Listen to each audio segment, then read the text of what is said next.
You're watching CBS 8 Mornings at 6. Thank you for being here at 6 a.m. on this Monday. I'm Eric Connert. And I'm Netta Iranpour. More rain is on the way this week, so let's figure out what days to be ready for this. Meteorologist Evan Irani, you've been tracking these storms. Yes, Multiple. so this is a bit different for us. Bit of a different start to winter. Yeah. We're really well into winter, but it feels like we're finally starting to pick up on more of a wet weather pattern that would be typical for us in the winter season. We just didn't get it for November, December, January. February started to pick up on it, and now March. March has been our wettest month by far. Looking at today's forecast, though, we're sticking with the mild conditions that we saw over the course of the weekend. Sunny skies for today, upper 60s out by the coast, 70s inland. You see that cloud cover starting to build around Northern California. That's going to set the stage for some wet weather coming our way by Tuesday, tomorrow, and then again on Thursday, another round of wet weather coming our way. We'll talk about what that entails coming up in just a bit. Thank you very much, Evan. And now here in just 2 hours, the Grossmont Union High School District educators will come together to protest staffing cuts. The protests are happening on 9 campuses, including Grossmont High School, and that is where we find CBS 8's Chris Groh here this morning. And Chris, the school board is considering this, right? Yeah, the school board considering this is something that they went ahead and proved last month there at the end, February 27th. Many of those in those positions now wondering if they will be receiving those layoff notices. This was something that was a very emotional decision, according to the district, and we saw a lot of frustration, anger, as well as sadness from those in attendance. Take a listen to what some had to say. Are faced with very difficult decisions, and so the recommendations that were made to the board tonight were some of those difficult decisions. We didn't find out that we were on the cut list, and it wasn't confirmed until Tuesday at noon, when our principals found out in a meeting in the morning, came back to our school sites and told us. And so we'll be seeing protests here at Grossmont, Monte Vista, Valhalla, Granite Hills, and El Capitan, and West Hills at a number of different high schools. The elimination of these positions. We're talking about 49 certificated positions. Those are employees with teaching credentials, about 12 classified positions, child development center assistants, driver instructors. The woman that you just heard from there, a librarian who, of course, could be on the chopping block now, as we have heard that there has been an outpouring of support to try to keep those librarians in this school district. But as you heard, the district having to make some tough decisions here, citing projected multi-year structural deficits in the budget and a declining enrollment, which means an uncertain amount of money they could be receiving from the state. Now, March 15th has been circled as the date in which that is the last date here that those who could be laid off could be notified to receive those notices. So we'll have to see if anything potentially could change. We do know that the Grossmont Union High School District is going to be meeting this week as well, too. Eric and Netta. Chris, thank you. This morning, San Diegans will rally to support workers at the Environmental Protection Agency and National Oceanic and Atmospheric Administration. It comes as sources tell CBS News NOAA is preparing to lose an additional 1,000 employees as part of President Trump's federal job cuts. NOAA previously fired 880 employees last month.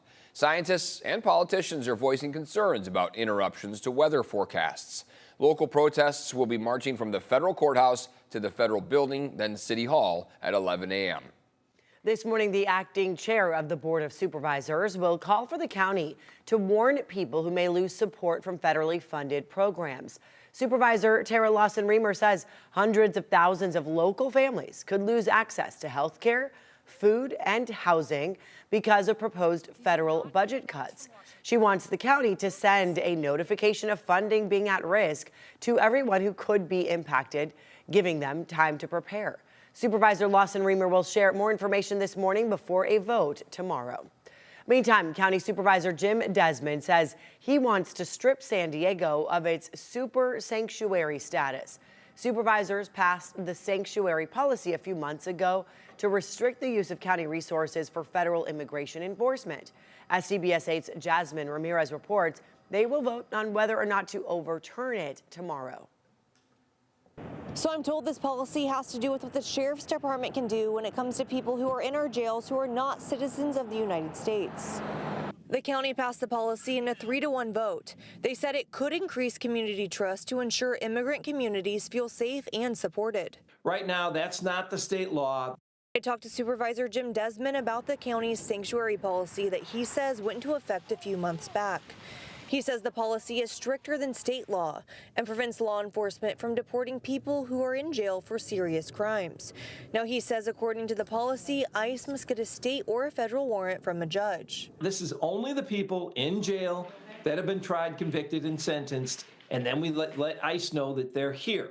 And so this is not about any mass deportations or sweeps or going through neighborhoods or anything like that. This is only for the people in our jails here in San Diego County. Meanwhile, the sheriff's office said that a government code gives the authority for law enforcement to cooperate with immigration authorities. Supervisor Desmond says the county's policy conflicts with what Sheriff Martinez wants to do. The sheriff is, in my opinion, rightfully contacting, not getting a warrant and doing this. But we as a board of supervisors have this policy in place that she should.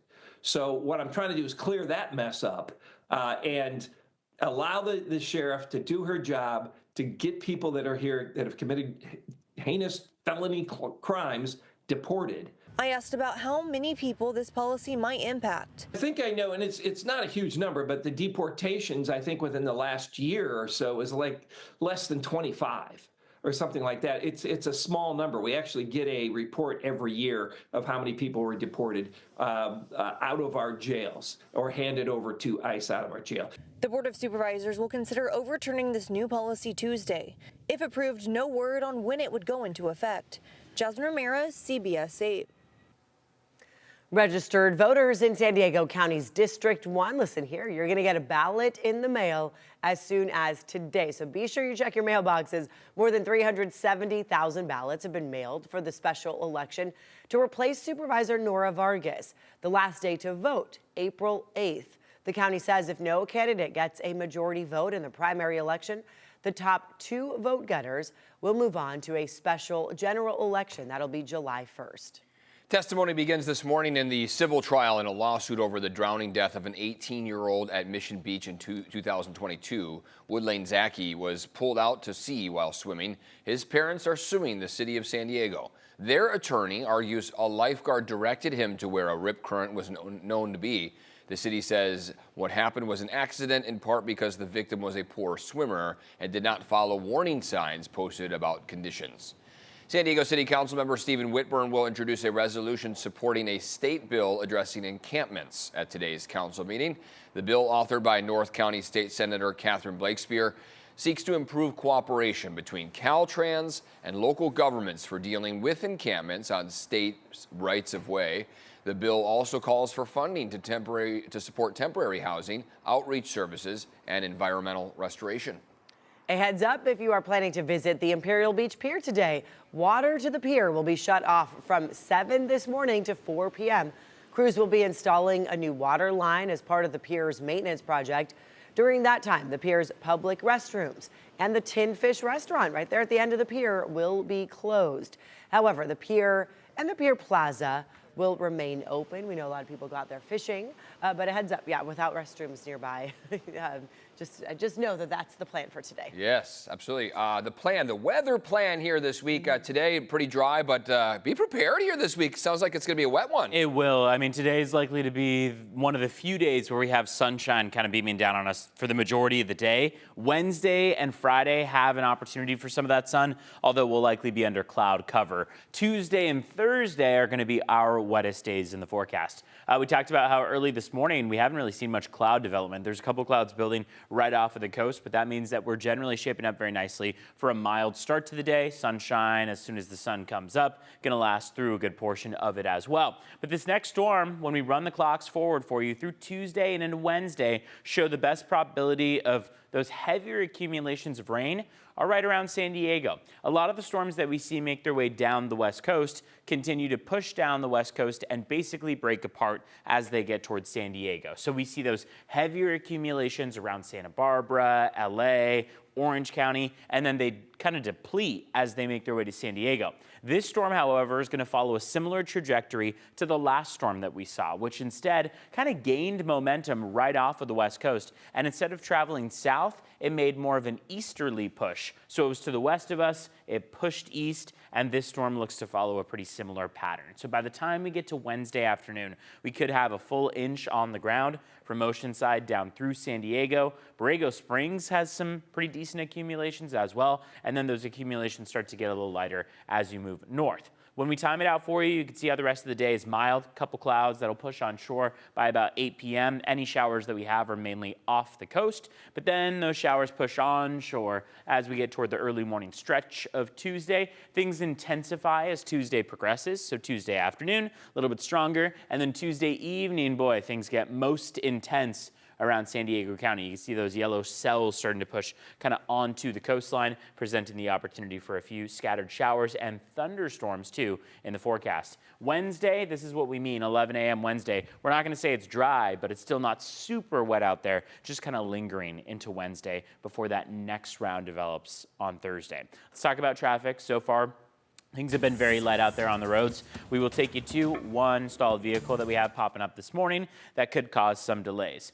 Lane is blocked with a stalled vehicle on the 5 southbound. This is at the 15. You see a little bit of stop and go traffic getting onto those lanes of the 5, it looks like. Taking a look at your border wait times, it is a 170-minute wait at the San Ysidro Port of Entry. Going to take you quite a while. Otay Mesa Port of Entry also taking a while, but you'll get across a little bit faster at 120 minutes.